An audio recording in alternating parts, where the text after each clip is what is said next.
Okay, welcome back to Mr. Hassan's Maths channel. This is question number 8 from the October 2021 Pure Mathematics P1 International A-Level Edexcel exam.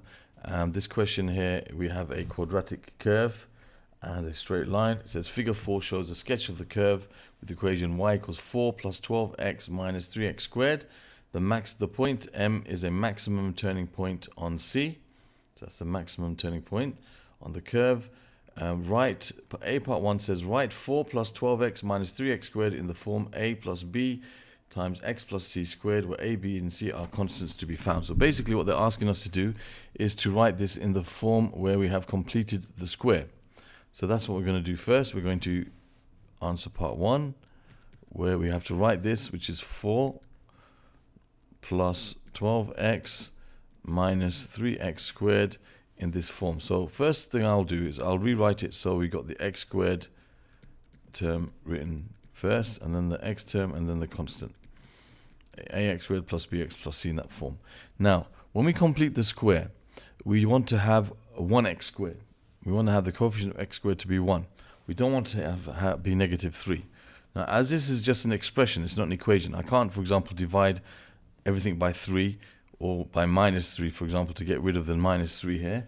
I have to get rid of it in another way, and that is by taking it out, like kind of like as a factor almost. So you take out minus 3 such that this term becomes x squared. If I multiply that, it becomes minus 3x squared. All right, it doesn't matter what number's here. It doesn't have to be a factor of this number. You know, even if this number is not divisible by 3, you take it out still, because you want this to become 1x squared. And whatever's written here, you have to divide it by the number you've taken out. So I'm going to divide this 12x by negative 3. That's going to be negative 4x. Okay, and then I'm going to close my bracket. Some people don't close it here, they continue on. But I'm going to close this bracket. I'm going to write this as plus 4 on the outside. So if I expanded this, I'd get negative 3x squared plus 12x plus 4, and that's exactly what we have.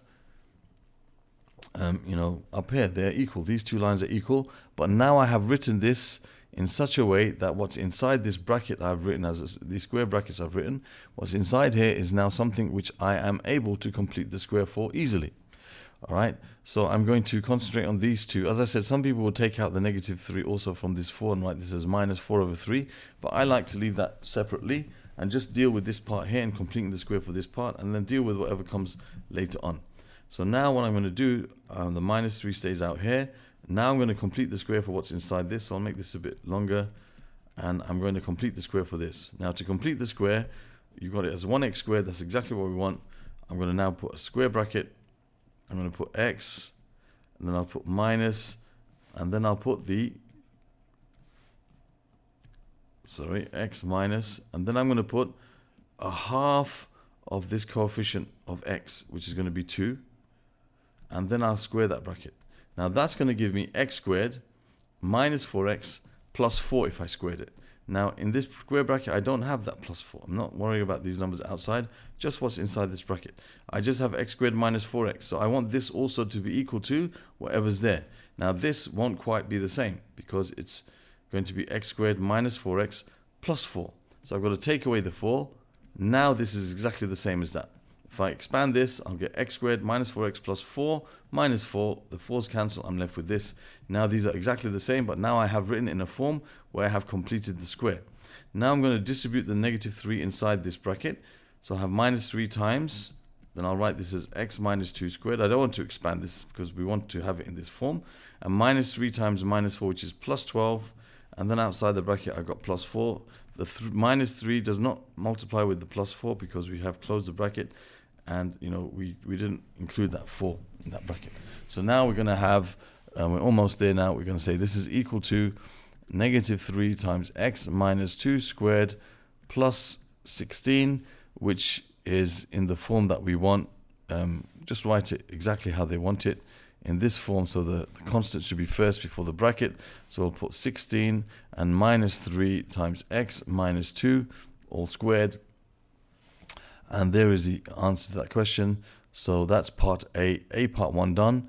And then A part 2 says, hence state, hence or otherwise, state the coordinates of M. So when it says state, it means you won't have to do much calculation, or any calculation. In fact, state means just write down the coordinates of M. And if we follow the instruction of hence, we'll be able to do it very easily, because when something's written in this form here, we can read from it the vertex right away. So the vertex, which is M, which is the turning point, the vertex is the turning point. It tells you that in the question, maximum turning point. The vertex is the highest point it reaches in this kind of curve. It's the lowest point if it opens upwards. It's the highest point if it opens downwards, like this does. So the vertex M is going to be given by whatever number is in the bracket, but the opposite sign, which is going to be 2. And the Y value will be whatever number's on the outside, as it is 16. Okay, that's the vertex. That's the turning point. We've stated it. Now, why is that the turning point? I'll just explain why. So we have 16. We have Y equals 16 minus 3 times X minus 2 all squared. Now, why does that give us the turning point of 2, 16? Well, because if you think about this expression, you have 16 take away something. And that something that you're taking away is always going to be something positive. So you always have something taking away from 16. You will never have the case you'll have 16 minus something, in which case it will go higher than 16. It will never become 16 plus something. It's always 16 minus something, right? So the highest can ever be, okay, is 16, because you're always taking away something from 16. It always will be lower than 16. The highest the value of Y can become is 16 when this whole thing becomes 0. Now, what makes this thing 0? Well, when X equals 2. When X equals 2, you'll have 2 minus 2 squared, which is 0. 0 times 3 is 0. So you'll end up with 16. So when X equals 2, Y reaches its highest value, which is 16. So that's the reason why 216 is the vertex. Okay, so a little explanation why. Now, we could also have found the answer otherwise. It says hence or otherwise. Now, the otherwise way is normally longer. And the otherwise method would here entail you differentiating, okay, this equation and equating it to 0. So if you have Y equals 4 plus 12x minus 3x squared, if you find the differential of this, you got 12 minus 6x. Now, the differential tells us the gradient function. When we find dy dx, when we differentiate a expression, we are finding the gradient function. So this tells us the gradient of this curve at any point we want x. Now we want to know what is the value of x when the gradient is equal to 0, because at m the gradient is 0. If you draw a tangent, it will be horizontal. It's this turning point. So then you can say that 12 minus 6x equals 0. So 12 equals 6x. So that's when x equals 2, okay, as we found here. And when x equals 2, what's y? Well, we can substitute it back in the original equation. You have 4 plus 12 times 2, which is 24, minus 3 times 4, which is 12. And that gives us 4 plus 12, which is 16. And as you see, that's exactly the same point that we got there. All right. Of course, this is way easier. Okay, that's why it says hence, to just read off x equals 2 and y equals 16. The x coordinate will always be what makes this bracket 0. The x value that makes the bracket 0, which is 2. And the y value will be whatever's left here on the outside of the bracket, which is 16. So there we have the vertex and answer to part A of this question. Now we're going to go on to part B. Now part B, it says the line L1 passes through O, as shown here, and M. Okay, line L2 touches C and is parallel to line 1. So if I was to just draw a line, okay, which is the same as line L, I'll just draw it on top of it first. Now, if it's parallel to the curve C, it's going to be basically the same gradient as it, and it's going to just touch it at a certain point, like this. Okay? If it just touches it, that means it's just touching it at that point there. It has the same gradient. So basically what they're telling us, line 2 touches C, that means line 2 is a tangent. Tangent to C. Okay? So now there's two methods we could use here to try to find the equation of line 2. Okay, we need to find the equation of a straight line. We need to know two things. We need to know the gradient of the line. So we know the gradient of the line 2 is equal to the gradient of line 1. We know that. Okay, and that's one thing we know. And the other thing we need to know is a point on line 2. So we've got to find a place, a point on line 2. So let's say this point here is P. Okay, so we need to find the coordinates of the point P. Okay, that's where the line touches the curve. So this is the point P where the line touches the curve. So we need to find the coordinates of the point P. If I find that and I find the gradient of line 1, I can then write down, or I can work out the equation of line 2. So if I know the gradient of line 1, that's the same as the gradient of line 2. If I know where the line and the curve touch, that's the coordinates of the point on the line, I can find the equation of the line. So let's start off with the gradient. Let's start off with the gradient. So first of all, we can say that the gradient of line 1, okay, is equal to, well, I know that line 1 passes through the origin and this point here. So we're going to have 2, 16 and 0, 0. So we're going to have 16 minus 0 over 2 minus 0, which is 8. So the gradient of line 1, line 2 is also equal to 8. So we got that. Now we need to find the point P. The point P, which we've called P. Okay, we need the x and y coordinates of this point P. Now, we can do this in a couple of ways. One way we could do this is by using the fact that this is a tangent to the curve. Okay, so we have only one, intersection, you could say, or one place where it touches.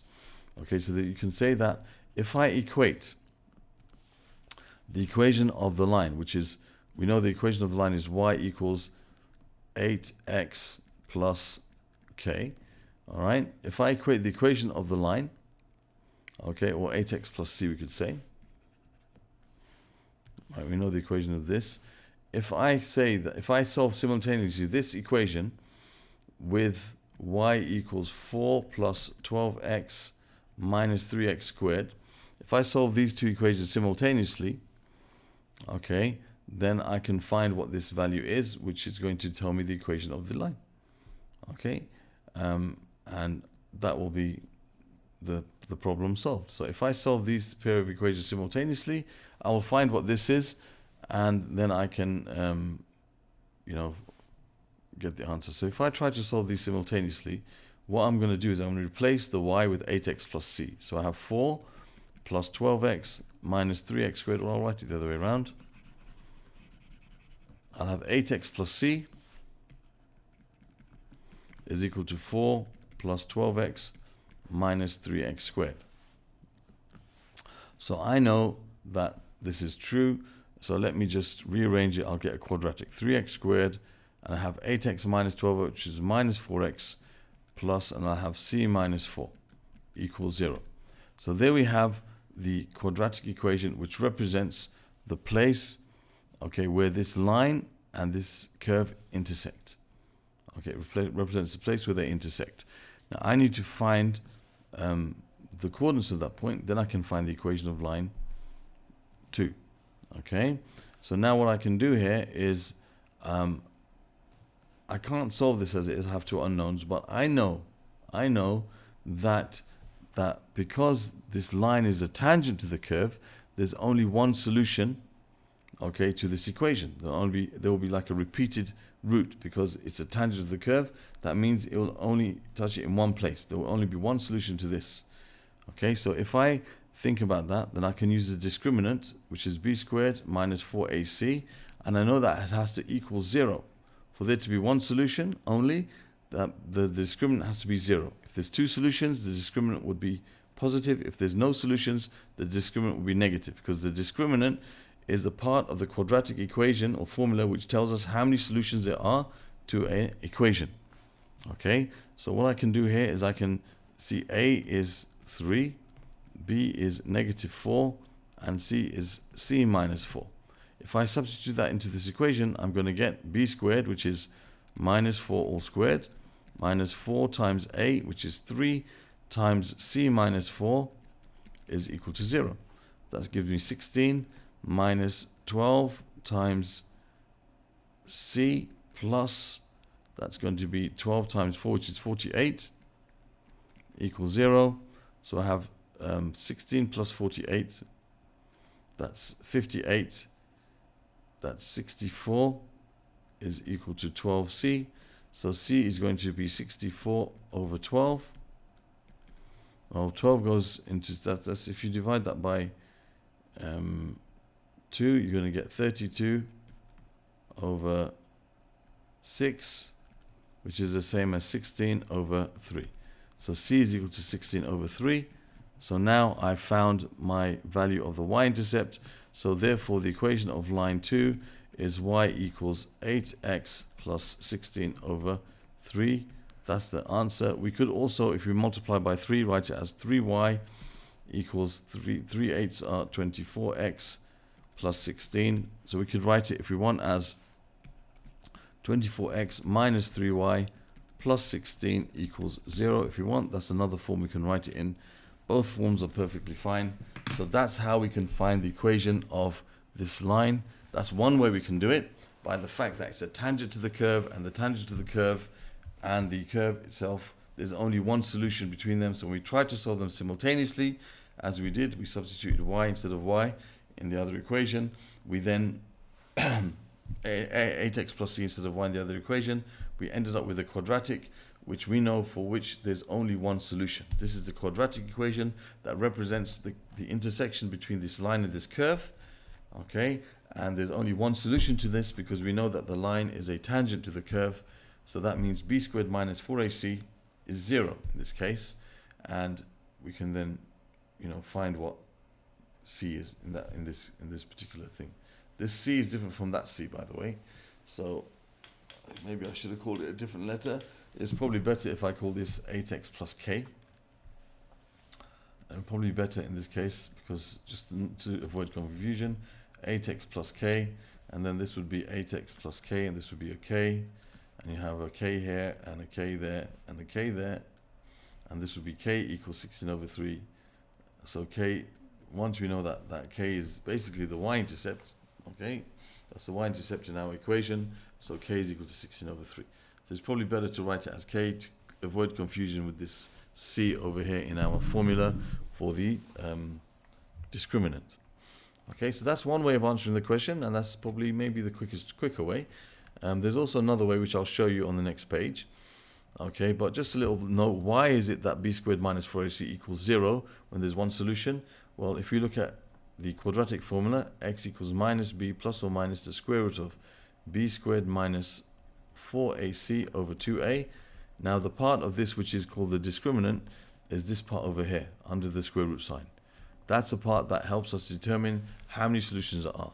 So if this is positive, you'll have minus b plus or minus something over 2a, so you'll have two solutions. If this is negative, you'll have something that's undefined, and so the whole thing will be undefined, so there will be no solutions. And if this is equal to 0, you'll end up with minus b plus or minus 0 over 2a. Well, that's only one solution, minus b over 2a. So that's why b squared minus 4ac, when it's equal to 0, there's only one solution, which is the case when there's a line and is being a tangent to the curve. It only touches one place, there's only one solution. If it touches in more than one place, there would be two solutions, oops, like this. And if it touches it in no places at all, it doesn't touch it at all, there will be no solutions, in which case b squared minus 4ac would be negative. Okay, so there's the answer to part B in one method. I'm also going to show you, for completeness sake, another method as well, which is by differentiation. So what we could do is we could say we know that the gradient, well, we can find out the gradient of line 1 as we did before. Okay, so we have the coordinates of m and 0 of the origin, 0, 0. So the gradient of line 1 is equal to, as we worked out before, 16 minus 0 over 2 minus 0, which is 8. So that's the gradient also of line 2. We know the gradient of line 2. Now, the gradient of line 2, okay, as we said, is a tangent to the curve. So the point where it touches the curve, okay, it's going to touch the curve when the gradient of the curve is 8. So we could try to find the value, the coordinates of the point on the curve when its gradient is 8. So if we take the equation of the curve, which is 4 plus 12x minus 3x squared, and we find the gradient function by differentiating, that will give us 12 minus 6x, and we want to know when the gradient is equal to 8. So we equate dy dx to 8. So we have 12 minus 6x equals 8. So we have 12 minus 8, which is 4, equals 6x. Therefore, x equals 4 over 6, which is 2/3. That's the x coordinate of the point where the line is the tangent to the curve. And the y coordinate would be, when we put x equals 2/3 back into here, that's going to give you 4 plus 12 times 2/3 minus 3 times 2/3 squared. So this is going to be y equals 4 plus, that gives you 3 and 4 cancel, 4 plus 8 minus, that's going to become 3 times 4 over 9, which is 4 over 3. So that gives us the y coordinate of where the line and the curve touch, where the gradient of the curve is equal to 8. That's 12 minus 4 over 3, which is equal to 36 over 3 minus 4 over 3, which is 32 over 3. So that's the coordinate of the point where the curve and the line intersect are 2/3 for the x and 32 over 3 for the y. So that is the point on this tangent that we know. So we can, if I draw the tangent here, I know that the point that is on this tangent is basically this point, which is 2/3 and 16 over 3. That's the point where the curve and the line meet. Okay, where the curve and the tangent meets. So if that's the point where they meet, 2/3 and 32 over 3, and I know the gradient of line 2 is equal to 8, I can use y minus y1 equals m times x minus x1 to find the equation of the line. So I have y minus 32 over 3 equals 8 times x minus 2/3. So I have y minus 32 over 3 equals 8x minus 16 over 3. So if I add 32 over 3 to both sides, I have 8x, I have minus 16 over 3 plus 32 over 3, which is plus 16 over 3. And there's the equation of my line. As I said, I can also express this by multiplying everything by 3 as 3y equals 24x plus 16. So I've got 24x minus 3y plus 16 equals 0. So those are two alternative forms of finding the equation of this line. One by using differentiation and the fact that we know a point, we know the gradient of the line is 8, and we know the point where it passes through or touches the line, we can find by equating the gradient of the curve to 8 to find that point. And the other way, as we did first, is by using the discriminant, that this equation of this line, which we know is 8x plus something, is going to intersect with this curve y equals 4 plus 12x minus 3x squared at one place, and that place is, if we find that point, okay, or if we make a simultaneous equation involving those two, we can then find, what we need in this question here. So we could find that missing value here in the equation of the line by making the discriminant equal to 0. So there's two ways of doing this question, whichever way you prefer, as you wish. Now, other questions from this paper you can find in the link that should appear somewhere over there from this particular paper. Other questions to do with quadratics, you can find the link for in this particular playlist link that should be over here. And I guess that's it. If you'd like to subscribe to my channel, you can click on the link here. Thank you for watching, and see you soon.